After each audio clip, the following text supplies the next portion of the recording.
Good morning to all of you. Welcome in knowledge in channel. आप इस channel को ज़्यादा से ज़्यादा शेयर एंड सब्सक्राइब करें जिससे अधिक से अधिक स्टूडेंट इसका बेनिफिट उठा सके। तो पिछले क्लास में हमने स्टैंडर्ड 10 का एक इम्पोर्टेंट चैप्टर लाइफ प्रोसेस के बारे में डिस्कस किए थे। तो लाइफ प्रोसेस को 4 पार्ट में डिवाइड किए थे।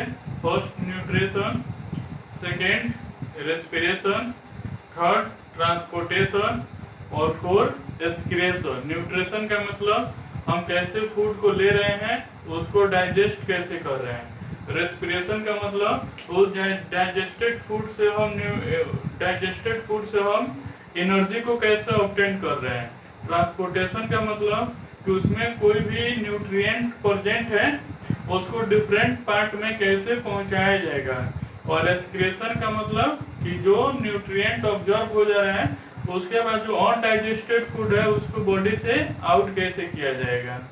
तो पिछले क्लास में हम लोग न्यूट्रिशन के बारे में पूरे डिटेल में पढ़ लिए थे। आज हम लोग पढ़ेंगे रेस्पिरेशन के बारे में। तो रेस्पिरेशन क्या होता है, तो ऐसे भी फीडबैक जान गए हैं कि रेस्पिरेशन वह प्रोसेस होता है जिससे हम एनर्जी ऑब्टेन करते हैं। तो वो कैसे होता है, तो फर्स्ट हम क्या करते हैं, एनवायरनमेंट से एयर को नजल पैसेज से लेते हैं। उसके बाद तो यहाँ पे याद रखना कि जो नजल कैविटी होता है उसका दो को पार्ट है, एक है इंटीरियर और एक है इंटीरियर। यानी एक है इंटीरियर पार्ट, यानी सरफेस वाला जो पार्ट है उसको इंटीरियर कहते हैं और सरफेस के इनसाइड वाला पार्ट है उसको इंटीरियर कहते हैं। तो इंटीरियर पार्ट में क्या प्रेजेंट रहता है, एयर प्रेजेंट रहता है। वो एयर क्या करता है कि जो big dust particle present with air उसको फिल्टर्ड करने का काम करता है। यानी जो हम सांस ले रहे हैं उसमें अगर कोई डस्ट पार्टिकल आ रहा है तो उसको फिल्टर्ड करने का काम तुम्हारा कौन करता है, एयर करता है। उसके बाद तुम्हारा एक इंटीरियर पार्ट आता है। तो इंटीरियर पार्ट में वो एक होता है ओल्फैक्टरी एपिथेलियम, यानी ओल्फैक्टरी एपिथेलियम। और आगे एक बताएंगे कि एक होता है नेक्स्ट चैप्टर में कंट्रोल एंड कोऑर्डिनेशन में एक आता है ओल्फैक्टरी रिसेप्टर। तो ओल्फैक्टरी का रिलेशन स्मेल से रहता है। तो ये ओल्फैक्टरी एपिथेलियम किसके लिए रिस्पांसिबल होता है, it is responsible for smell. यानी ये किसके लिए ये रिस्पांसिबल होता है, स्मेल के लिए। और इसी एपिथेलियम में यानी इसी एपिथेलियम में कंटेन म्यूकस, यानी इसी एपिथेलियम में क्या रहता है, म्यूकस रहता है। तो ये क्या करता है, it kill germ present with air by the help of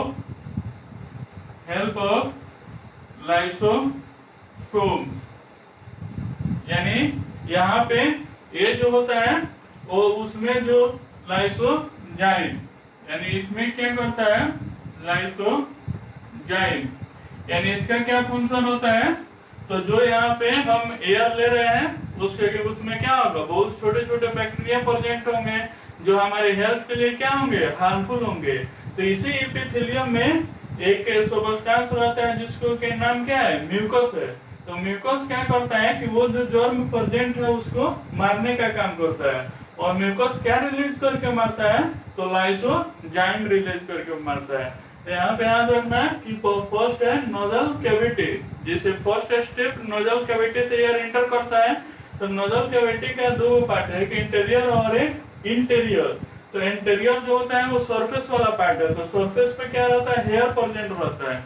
तो उसमें जो बिग डस्ट पार्टिकल है उसको फिल्टर आउट करने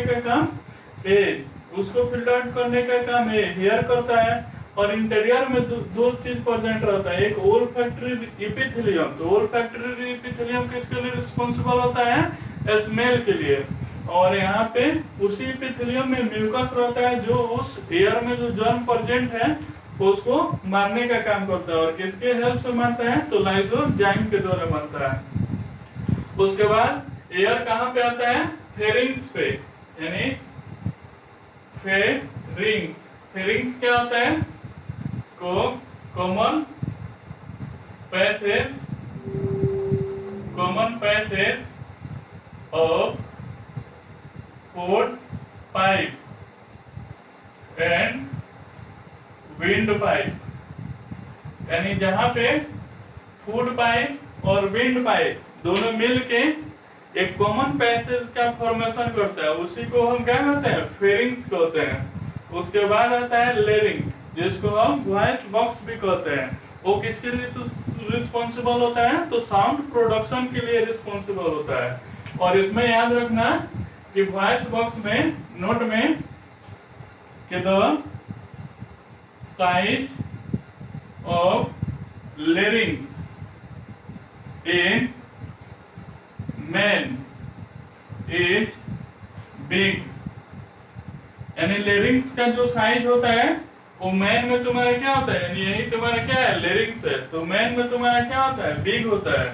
तो इसलिए उस जो लेरिंग्स है उसका नाम इसमें एडम्स एप्पल के नाम से भी जानते हैं, यानी उस लेरिंग्स को हम एडम्स एप्पल के भी नाम से जानते हैं।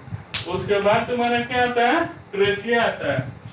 तो ट्रेचिया क्या आता है, वो सी शेप्ड कार्टिलेज से बना रहता है, यानी ये सी शेप्ड कार्टिलेज से बना रहता है। और उसके बाद ये क्या करता है, C shaped cartilage it provide hardness, यानी वो ट्रेचिया को हार्डनेस प्रोवाइड करता है।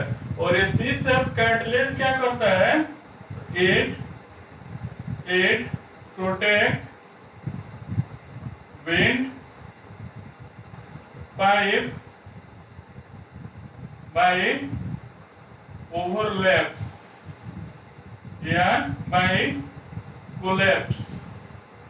कोलैप्स का मतलब क्या हुआ कि जैसे ऐसे सी शेप कार्टिलेज से बना हुआ है, तो उस कंडीशन में एक कहीं बीच में चिपक नहीं जाए, क्योंकि आपस में अगर चिपक जाएगा तो उस कंडीशन में क्या होगा, एयर पास नहीं करेगा। तो यहाँ पे याद रखना है कि ट्रेचिया क्या होता है, तो सी शेप कार्टिलेज से बना होता है और इसका काम क्या होता है, हार्डनेस प्रोवाइड करना। और ये क्या करता है कि विंड पाइप को कोलैप्स होने से बचाता है।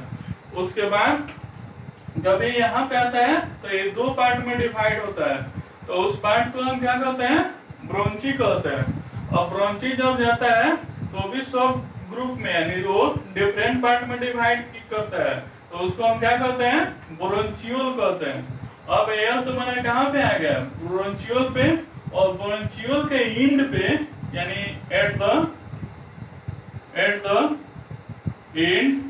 ऑफ ब्रोंचियोल, यानी ब्रोंचियोल के एंड पे एक बैलून लाइक स्ट्रक्चर पाया जाता है, जिसको हम क्या कहते हैं, एल्वियोली कहते हैं। अब यहाँ पे ब्रोंचियोल के बाद ऑक्सीजन आ गया है, ये बैलून लाइक स्ट्रक्चर क्यों होता है, तो जैसे यहाँ पे हम डाइजेशन ऑफ फूड में बताए थे कि स्मॉल इंटेस्टाइन में क्या होता है, एक फिंगर लाइक स्ट्रक्चर रहता है, जिसको हम क्या कहते हैं, विली कहते हैं। और वो फिंगर लाइक स्ट्रक्चर विली क्यों होता है, तो वहां पे मैक्सिमम ऑब्जर्वेशन ऑफ न्यूट्रिएंट, यानी वो मैक्सिमम सरफेस एरिया प्रोवाइड करता है जिससे न्यूट्रिएंट का अधिक से अधिक क्या हो, ऑब्जर्वेशन हो। तो यहाँ भी समझ सकते हो कि ये बैलून लाइक स्ट्रक्चर क्यों है, तो ये तुम्हारा क्या होगा, मैक्सिमम सरफेस एरिया प्रोवाइड करेगा जिससे ऑक्सीजन का क्या हो, मैक्सिमम ऑब्जर्वेशन हो सके। यानी एल्वियोली क्या करता है, बैलून लाइक स्ट्रक्चर क्या होता है, it provide maximum surface area for absorption of oxygen, यानी ऑक्सीजन के ऑब्जॉर्प्शन के लिए वो मैक्सिमम सरफेस एरिया प्रोवाइड करता है। अब वो ऑक्सीजन यहाँ पे नजल पैसेज से होते हुए फेरिंग्स में आया, उसके बाद लेरिंग्स में आया, उसके बाद ट्रेचियम में आया, उसके बाद ब्रोंची में आया, उसके बाद ब्रोंचियोल में आया, ब्रोंचियोल से कहाँ पे आ गया? एल्वियोली में। और एल्वियोली से कहा जाता है तो उसके पहले हम थोड़ा जान जाते हैं। तो एल्वियोली से कहा जाता है तो उस कंडीशन में यहाँ पे बहुत सारे ब्लड वेसल होते हैं, यानी यहाँ पे क्या आता है? ब्लड वेसल होता है। तो यहाँ से ब्लड वेसल, यानी यहाँ पे ये तुम्हारा ब्लड वेसल होता है। और ये जो ऑक्सीजन होता है, यानी ये जो ऑक्सीजन होता है, यहाँ पे जो एल्वियोली में जो ऑक्सीजन है वो याद रखना, oxygen is not soluble in water. तो ये वाटर में क्या होता है? सोलुबल नहीं होता है। उस कंडीशन में ये ब्लड वेसल में क्या होगा? ब्लड प्रेजेंट होंगे। और ब्लड में तुम्हारा क्या होता है? ब्लड में क्या होता है तुम्हारा? एक पिगमेंट पाया जाता है जिसको हेमोग्लोबिन कहते हैं, जिसको Hb से प्रेजेंट करते हैं। तो यानी ब्लड में क्या रहता है? हेमोग्लोबिन होता है जिसको Hb कहते हैं। अब इसमें ऑक्सीजन डिजॉल्व होके और उसके बाद वो कहाँ पहुंचता है? इनसाइड सेल, यानी माइटोकॉन्ड्रिया के पास पहुंचता है। अब वहां पे क्या होता है कि जो C6H12O6 है, यानी जो डाइजेशन ऑफ फूड के द्वारा जो ग्लूकोज का फॉर्मेशन में है वो, और यहाँ से ऑक्सीजन डिजॉल्व होके यहाँ पे आया O। जब ये दोनों आपस में रिएक्ट करते हैं तो CO2 H2O और यहाँ पे एनर्जी का फॉर्मेशन करता है। ये एनर्जी कहाँ पे स्टोर होता है? ऐसा थोड़ी ना है कि हम जब तक खाना खाएंगे तभी तक काम करेंगे, खाना खाना छोड़ देंगे तो काम नहीं होगा। तो उस कंडीशन में एनर्जी कहाँ पे स्टोर होता है? तो यहाँ पे इनसाइड द सेल, यानी सेल के अंदर तुम्हारा क्या होता है?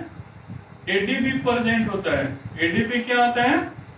एडिनो डाई फॉस्फेट, यानी एडिनो डाई फॉस्फेट। और ये फॉस्फोरस से रिएक्ट करके क्या करता है? एटीपी का फॉर्मेशन करता है, यानी क्या होता है? एडिनो ट्राई फॉस्फेट, यानी इसको क्या करते हैं? Adeno try phosphate. तो इस केस में क्या होगा?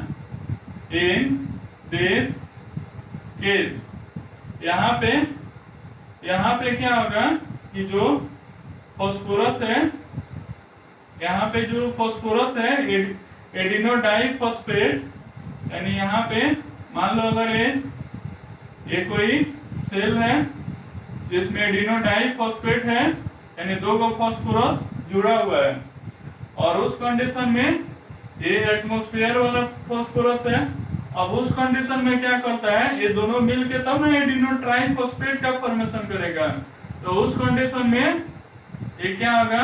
फॉस्फोरस, और ये जो फॉस्फोरस होगा एक बॉन्ड के रूप में, यानी यहाँ पे एक बॉन्ड फॉर्मेशन होगा, और एक बॉन्ड फॉर्मेशन होगा। तो इसी बॉन्ड में तुम्हारा क्या होता है? एनर्जी स्टोर हो जाता है। और एनर्जी का जब यूज करना रहता है तो if bond is break then energy is released, यानी बॉन्ड का जब हमको एनर्जी रिलीज करना रहता है तो वही तुम्हारा एडिनो ट्राई फॉस्फेट यानी एटीपी ब्रेक होके तुम्हारा क्या करता है, तो जब एडिनो ट्राइफॉस्फेट ब्रेक हो गया तो यानी इस बॉन्ड का ब्रेकिंग होगा, और जब यही बॉन्ड ब्रेक हो गया तो तुम्हारा क्या होगा, एनर्जी का फॉर्मेशन होगा। तो याद रखना कि जब भी हम फूड लेते हैं तो वो एडीपी फास्फोरस से मिलकर एटीपी का फॉर्मेशन करेगा, और वो एटीपी तुम्हारा माइटोकॉन्ड्रिया में क्या हो जाता है, स्टोर हो जाता है। और जब हमको एनर्जी का यूज चाहिए तो उस कंडीशन में वही तुम्हारा बॉन्ड क्या होता है, ब्रेक होता है, यानी एटीपी ब्रेक होता है और फिर एडीपी का फॉर्मेशन कर देगा, और यही बॉन्ड जब ब्रेक होगा तो उस कंडीशन में क्या होगा, एनर्जी रिलीज होगा। तो इसमें याद रखना। तो ये आया। अब यहाँ पे वाटर का तो जानते हो कि हमारे बॉडी में ऑलमोस्ट 70% पार्ट तुम्हारा क्या है, वाटर से बना है, तो वाटर का वहां पे यूज हो गया। तो उसके बाद कार्बन डाइऑक्साइड का क्या होता है, तो कार्बन डाइऑक्साइड अब कैसे बाहर आएगा, तो उस कंडीशन में क्या होगा कि कार्बन डाइऑक्साइड जो होता है वो CO2 is soluble in water, यानी ये क्या होता है, वाटर में सोलुबल होता है। तो वाटर में डिजोल्व होके वो फिर कहाँ पे चला जाएगा, एल्वियोली में, एल्वियोली से ब्रोंचियोल में, और ब्रोंचियोल से ब्रोंची में, ब्रोंची से तुम्हारा ट्रेचिया में, और उसके बाद तुम्हारा क्या हो जाता है, बाहर हो जाता है। तो इसको सिंपल सा याद रखना कि पहले ऑक्सीजन कहाँ पे इंटर करेगा, नोजल पैसेज में। नोजल पैसेज में क्या होता है, हेयर प्रेजेंट होता है, जो उसमें डस्ट पार्टिकल प्रेजेंट है उसको फिल्टर्ड कर देता है, और उसमें जो म्यूकस होता है, उसमें जो माइक्रो प्रेजेंट है उसको किल कर देता है। उसके बाद कहाँ पे आता है, फेरिंग्स में। तो फेरिंग्स क्या होता है, common passage of food and wind pipe होता है। उसके बाद लेरिंग्स में जो वॉइस बॉक्स होता है, तो मेन में यानी मेन में जो वॉइस बॉक्स का साइज होता है वो बड़ा होता है, इसलिए उसको एडम्स एप्पल के नाम से जानते हैं। उसके बाद होता है ट्रेचिया। तो ट्रेचिया जो होता है सी शेप कार्टिलेज से बना रहता है। ये सी शेप कार्टिलेज इसको हार्डनेस प्रोवाइड करता है, और यहाँ पे जो विंड पाइप है वो आपस में कोलैप्स होने नहीं देता है, यानी आपस में चिपकने नहीं देता है। उसके बाद ये यहाँ पे आके दो पार्ट में डिवाइड हो जाता है। तो दो पार्ट में डिवाइड होगा तो दोनों को हम ब्रोंची कहते हैं, और ब्रोंची जो होगा सब पार्ट में डिवाइड हो जाता है, जिसको ब्रोंचियोल कहते हैं। और ब्रोंचियोल के एंड पे तुम्हारा एक बैलून लाइक स्ट्रक्चर होता है जिसको एल्वियोली कहते हैं। वो बैलून लाइक स्ट्रक्चर क्यों होता है, तो सरफेस एरिया क्या रहेगा, अधिक रहेगा, जिससे सरफेस एरिया अधिक होगा तो यहाँ पे क्या होगा, ऑब्जर्वेशन ऑफ ऑक्सीजन जो होगा वो अधिक होगा। अब यहाँ पे ऑक्सीजन कहाँ पे आ गया, अल्वियोली में। अब अल्वियोली से सेल के पास जाने के लिए कोई ना कोई मीडियम चाहिए जिसके द्वारा वो वहां पे पहुंचेगा। उसके बाद ना तुम्हारा ग्लूकोज का ब्रेकिंग होगा। उस कंडीशन में यहाँ से यहाँ तक जाने के लिए ब्लड वेसल प्रेजेंट होता है। वो ब्लड वेसल के अंदर क्या होता है, ब्लड होता है, और ब्लड में क्या होता है, हेमोग्लोबिन होता है। तो ये ऑक्सीजन हेमोग्लोबिन में डिजोल्व होके और उसके बाद यहाँ पे पहुंचता है। तो डाइजेशन ऑफ फूड से तुम्हारा क्या है, C6H12O6 है, यानी ग्लूकोज है और ऑक्सीजन है। तो जब यहाँ पे ग्लूकोज ऑक्सीजन के प्रेजेंस में ब्रेक होगा तो कार्बन डाइऑक्साइड, वाटर और एनर्जी का फॉर्मेशन करेगा। ये एनर्जी कहाँ पे है, कहाँ से आता है, तो ये सब जो प्रोसेस होता है वो इनसाइड ऑफ सेल होते हैं, यानी सेल के अंदर होता है।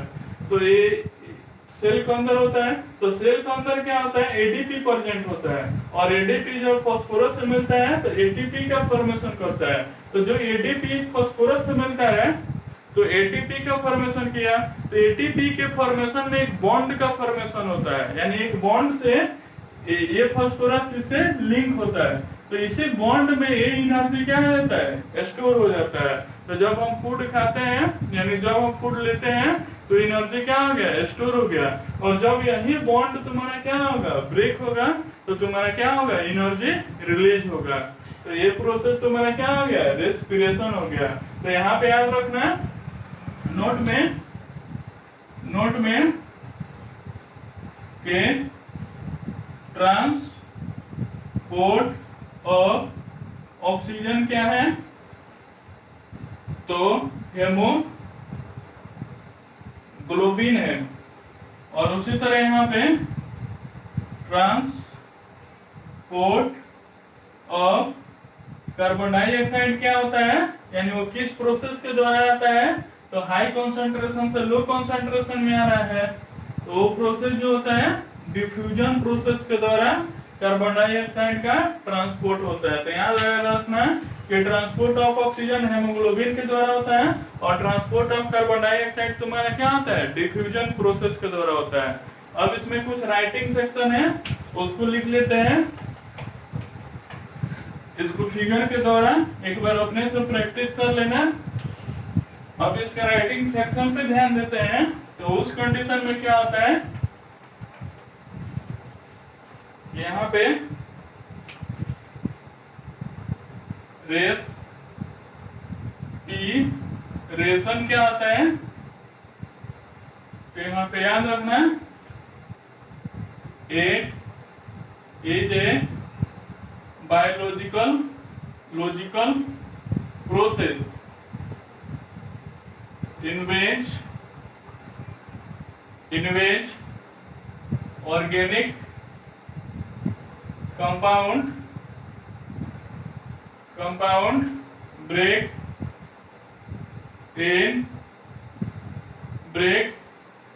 inside the cell and form a packet of energy. और वो एनर्जी कहाँ पे स्टोर हो जाता है, माइटोकॉन्ड्रिया में, जिसका यूज आने पे वो एनर्जी को क्या कर देता है, रिलीज कर देता है। Packet of energy is known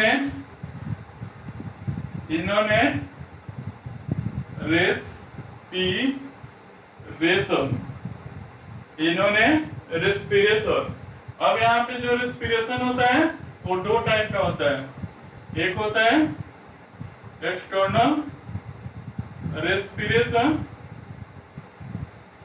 और एक होता है इंटरनल रेस्पिरेशन। तो एक्सटर्नल रेस्पिरेशन को हम क्या कहते हैं, ब्रीथिंग के नाम से भी जानते हैं। और इंटरनल रेस्पिरेशन को हम सेलुलर रेस्पिरेशन के नाम से भी जानते हैं। तो उस कंडीशन में एक्सटर्नल रेस्पिरेशन यानी ब्रीथिंग क्या होता है, तो a process in which we take oxygen and out carbon dioxide is known as breathing।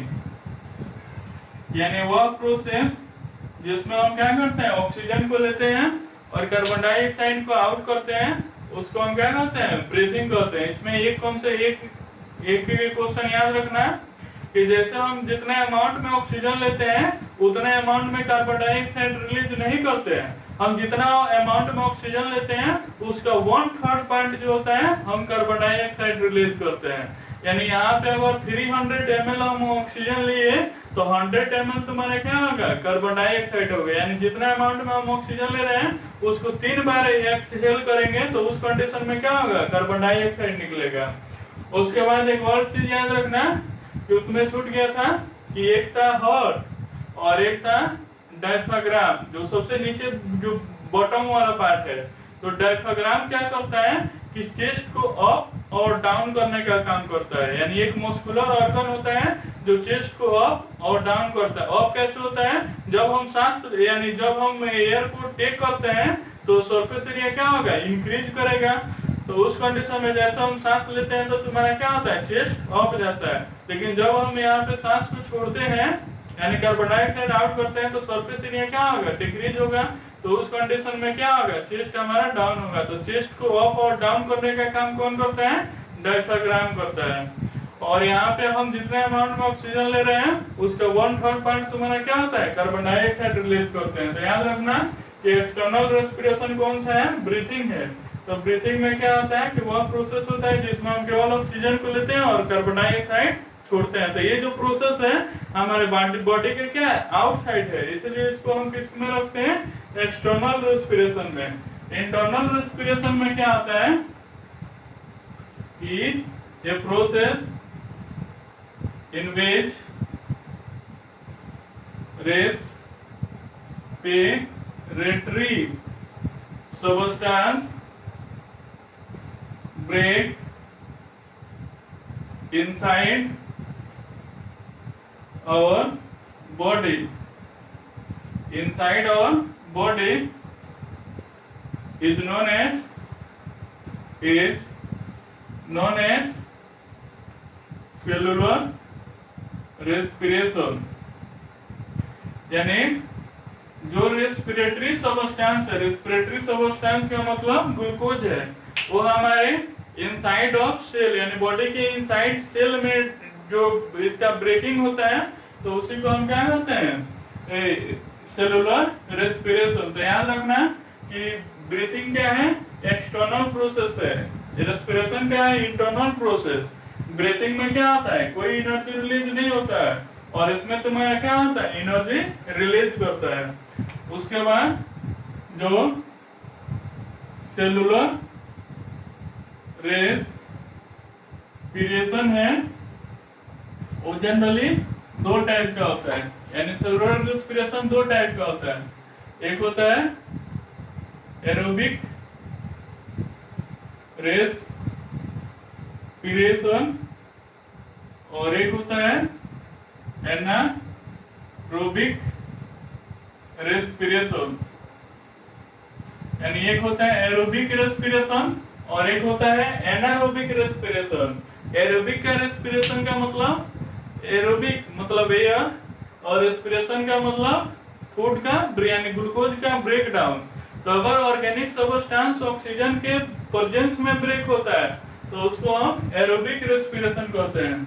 यानी ये process in which respiratory substance break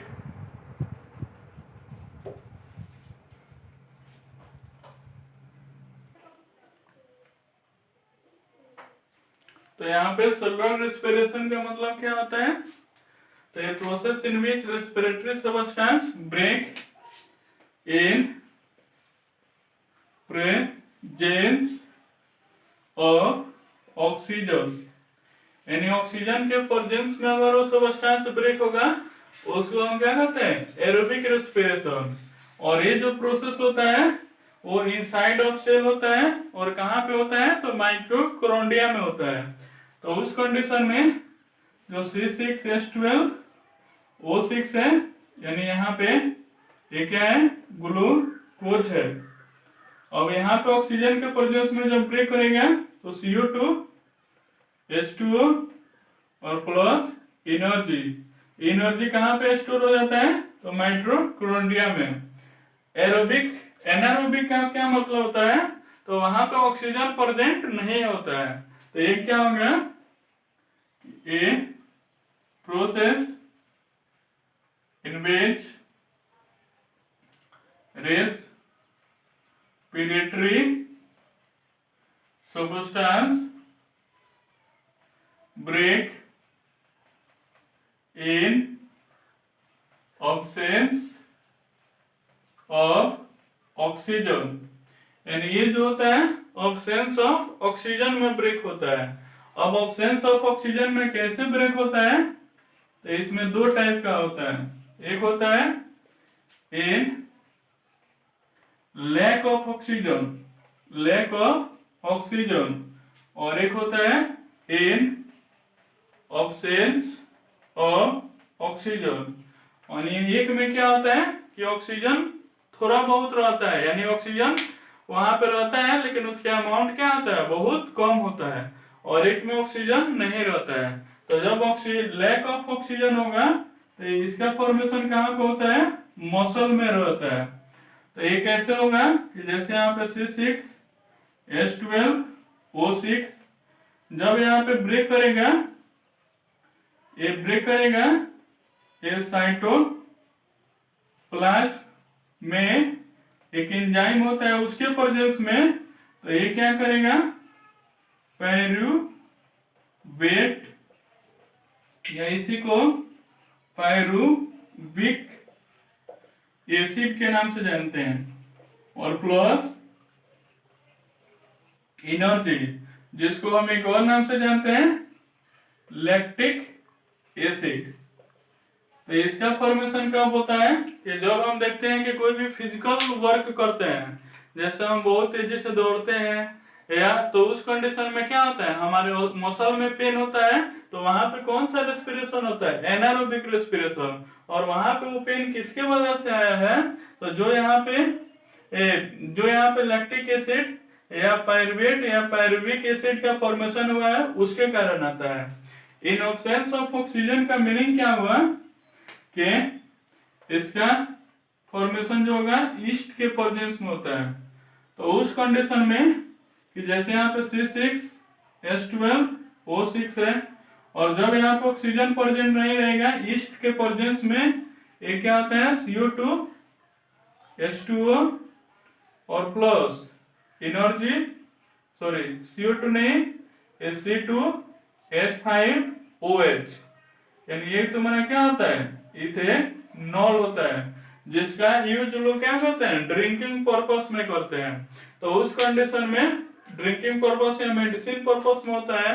तो इस कंडीशन में तुम्हारा क्या होता है, इसको हम एनारोबिक रेस्पिरेशन कहते हैं। तो याद रखना कि एनारोबिक में दो टाइप, जब ऑक्सीजन का इनसफिशिएंट अमाउंट हो तो उस कंडीशन में लैक्टिक एसिड या पायरुवेट का फॉर्मेशन होता है, और जब ऑक्सीजन नहीं हो तो उस कंडीशन में तुम्हारा क्या होता है, इथेनॉल का फॉर्मेशन होता है या अल्कोहल का फॉर्मेशन होता है। तो याद रखना कि अल्कोहल या इथेनॉल का फॉर्मेशन किस कंडीशन में होगा, तो in the presence of east, यानी ईस्ट ही तुम्हारा क्या करता है, उसको अल्कोहल में कन्वर्ट करता है।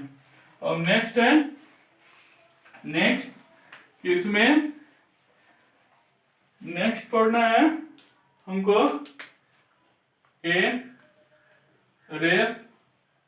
रेस्पिरेशन इन प्लांट, यानी रेस्पिरेशन इन प्लांट। तो यहाँ पे जैसे गांव में सुने होंगे कि लोग कहते हैं कि रात के समय में पेड़ के नीचे नहीं सोना चाहिए, क्योंकि वहां पे क्या प्रॉब्लम होता है उसको देखो। तो यहाँ पे अगर कोई प्लांट है, अगर कोई प्लांट है तो उस कंडीशन में दो टाइम देखो, ए डे टाइम और ए नाइट टाइम, यानी दिन के समय और रात के समय में। तो यहाँ पे याद रखना कि जो प्लांट होता है वो रेस्पिरेशन और फोटोसिंथेसिस दोनों की करता है। तो रेस्पिरेशन में वो तुम्हारा क्या करेगा कि कुछ अमाउंट में ऑक्सीजन लेगा और उससे एनर्जी रिलीज करेगा, और उस एनर्जी का यूज कहाँ पे करेगा, तो अपने सेल को ग्रो करने में, आगे ट्रांसपोर्टेशन में देखेंगे तो उसमें इसका यूज आता है, उस एनर्जी का यूज। और यहाँ पे तो याद रखना कि रेस्पिरेशन में वो क्या करेगा, ऑक्सीजन लेगा, कार्बन डाइऑक्साइड एक्सहेल करेगा, यानी बिल्कुल हम लोग की तरह। लेकिन फोटोसिंथेसिस में क्या होता है कि कार्बन डाइऑक्साइड लेता है और ऑक्सीजन रिलीज करता है। तो उस कंडीशन में डे टाइम में क्या होगा कि सनलाइट प्रेजेंट रहेगा, तो ये क्या करेगा, एट अकर photosynthesis as well as respiration, यानी दिन में क्या करता है वो फोटोसिंथेसिस के साथ साथ तुम्हारा क्या करता है, रेस्पिरेशन भी करता है। तो इस कंडीशन में याद रखना कि जो रेट ऑफ फोटोसिंथेसिस होता है वो ग्रेटर होता है रेट ऑफ रेस्पिरेशन के। इस मीन्स इस कंडीशन में ये क्या करेगा, ऑलमोस्ट ऑक्सीजन रिलीज करेगा, जो हमारे लिए क्या है, बेनिफिट है, यानी हमको क्या चाहिए, ऑक्सीजन ही तो चाहिए। लेकिन यहाँ पे इन नाइट टाइम में क्या होता है कि यहाँ पे फोटोसिंथेसिस नहीं होता है, क्योंकि रात में क्या होता है, सनलाइट प्रेजेंट नहीं होता है, और फोटोसिंथेसिस करने के लिए क्या चाहिए, सनलाइट चाहिए। और इस कंडीशन में क्या होगा कि केवल रेस्पिरेशन होगा। तो रेस्पिरेशन होगा, इस कंडीशन में क्या होगा, oxygen take and carbon dioxide out करेगा। यानी इस कंडीशन में केवल वो ऑक्सीजन लेगा और कार्बन डाइऑक्साइड रिलीज करेगा। तो कार्बन डाइऑक्साइड हमारे हेल्थ के लिए क्या है, बेनिफिट नहीं है, क्योंकि हमको रेस्पिरेशन में क्या चाहिए, ऑक्सीजन चाहिए। तो इसलिए due to this reason we cannot sleep near the tree at night। तो इसी रीजन के कारण हमको नाइट में क्या होना चाहिए, नाइट में पेड़ के नीचे नहीं सोना चाहिए, क्योंकि नाइट में तुम्हारा क्या होता है, रेस्पिरेशन होता है, फोटोसिंथेसिस नहीं होता है। तो रेस्पिरेशन होगा तो लार्ज अमाउंट में क्या होगा, कार्बन डाइऑक्साइड प्रोड्यूस होगा, जिससे हम रेस्पिरेशन नहीं कर पाएंगे और हमारा क्या होगा, डेथ भी हो सकता है। उस कंडीशन में नोट में याद रखना, नोट में ये कहता है जीरो फाइट, यानी ये कहता है जीरो फाइट, जो तुम लोग इसमें पढ़े भी होंगे।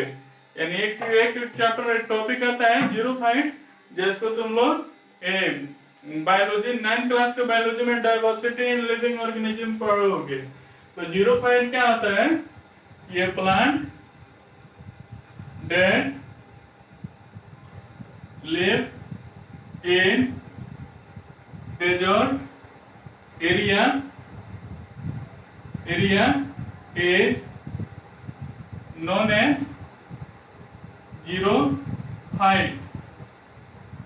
यानी वह प्लांट जो डेजर्ट एरिया में रहता है उसको हम क्या कहते हैं, जीरो फाइट कहते हैं।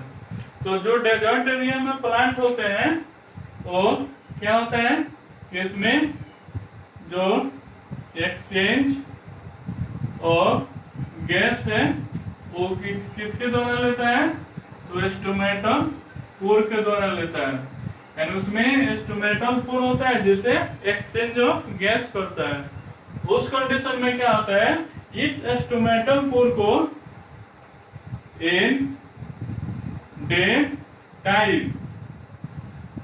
डू नॉट ओपन, यानी ये डे टाइम में ओपन नहीं करता है। डे टाइम में क्यों नहीं ओपन करता है, तो due to transpiration it lose water. यानी जब डे टाइम में वो ओपन करेगा तो सनलाइट से उसमें जो भी वाटर प्रेजेंट होंगे वो तुम्हारा क्या आ जाएंगे, इवोपरेट हो जाएंगे, यानी वाटर वेपर के रूप में बाहर हो जाएंगे। उस प्रोसेस को क्या कहते हैं, ट्रांसपिरेशन कहते हैं। तो वो क्या करता है कि in night time stomatal pore is open and used for exchange of gases। यानी ये नाइट टाइम में क्या करता है, ओपन करता है और इसका यूज तुम्हारा क्या करता है, एक्सचेंज ऑफ गैसेस में करता है। यानी रात में एक्सचेंज ऑफ गैस कर लेता है और डे टाइम में क्या करता है कि ये सन लाइट का यूज करके और वो तुम्हारा क्या करता है, फूड प्रिपेयर करता है।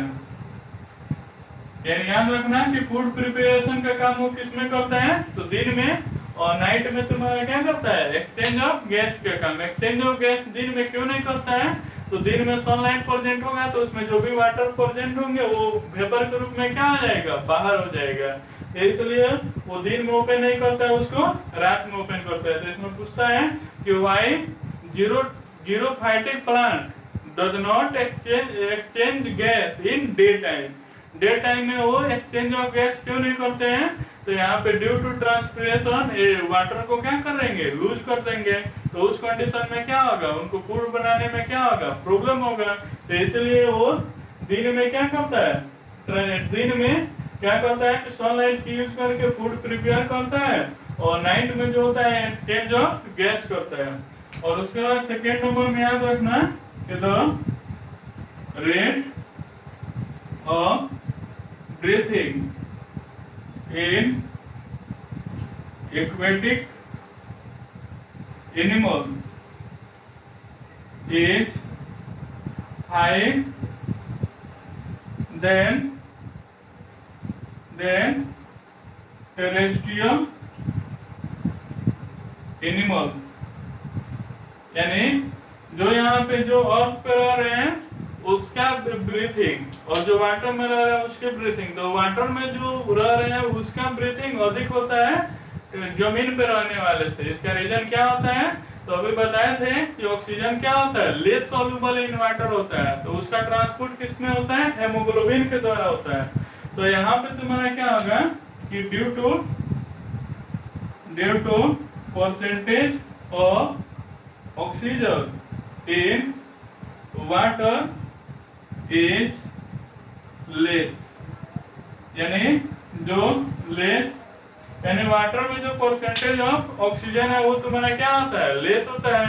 तो इसलिए जो फिश होते हैं वो बार बार वाटर को अंदर ले जाते हैं, उसमें जो ऑक्सीजन प्रेजेंट होता है उसको बॉडी के इनसाइड में कर लेते हैं और फिर बाहर कर लेते हैं। तो इसलिए यहाँ पे ब्रीथिंग रेट तुम्हारा क्या होता है, एक्वेटिक एनिमल में हाई होता है टेरेस्ट्रियल एनिमल के। तो यहाँ तक हम पढ़ लिए कि रेस्पिरेशन के बारे में, ये स्टडी कर लिए कि रेस्पिरेशन में कैसे फूड ब्रेक होता है और कैसे एनर्जी का फॉर्मेशन होता है। अब इसके बाद नेक्स्ट क्लास में हम पढ़ेंगे ट्रांसपोर्टेशन, यानी यहाँ पे जो न्यूट्रिएंट या विटामिन जो ऑब्जर्व हुए हैं वो डिफरेंट पार्ट में कैसे ट्रांसपोर्ट किए जाएंगे।